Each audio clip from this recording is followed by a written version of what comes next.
Moving on to week one, Darren, we're in the second phase, which is the individual activity, and the objective is to improve individual dribbling skills because we're still focusing on dribbling agility. No, exactly, and building out of the warm-up where they were fun and excited, you can see their smiles on their faces, and the idea on the drill is to dribble and keep the ball close to you while keeping your head up within the game to see what's going on.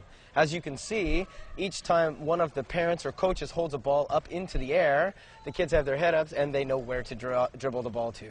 Excellent. And then when they get to that parent or coach, Darren, the parent or coach puts the ball down, and then another parent or coach puts another ball up, so then they've got to change direction with the ball under control and get there as quickly as they can. Brilliant. And there's a competitive part to this, and you'll see that. Gary will explain it in just a second. But again, we're talking about individual dribbling, so keeping the ball close, like within a game, changing direction, again, with a ball at your feet, and then speed to get to the next ball that's in the air. And the great thing about this practice, it's fun again, it's loads of touches on the ball, which is so imperative at this age. They're touching the ball, they're changing direction, they're using different parts of their feet, all four surfaces, top, bottom, side and side. And now what will happen as a progression, the coach will run in without a ball and chase players, so they've now got to think about another scenario. Again, building from small to big, we're simulating what happens within the game in a coaching environment. Okay, it's controlled, but we still give these kids an opportunity to use all surfaces of their feet, express themselves individually, but then have a competitive spirit within a group.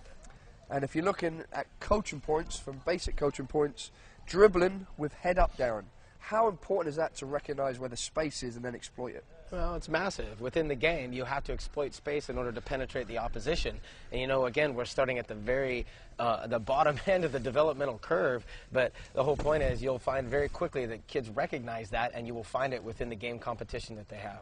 And then the change in direction, the change in speed, a little bit of pressure with the coach will come in and put some added pressure on. So there's a lot of realistic scenarios going on. And again, even with a winner within a competitive environment, you'll see that the kids got smiles on their faces, they're having a great time, and they yearn to get on to the next part of the training. So as we talked about, they're going to use all surfaces of the feet. The coach needs to express that and encourage that and keep the ball at a controllable distance, because you don't want to lose control of the ball, Darren, do you? You know, it teaches all things within the individual dribbling and agility that we're building on. And again, as we progress into the upper parts of the training session, you'll see where this is very important.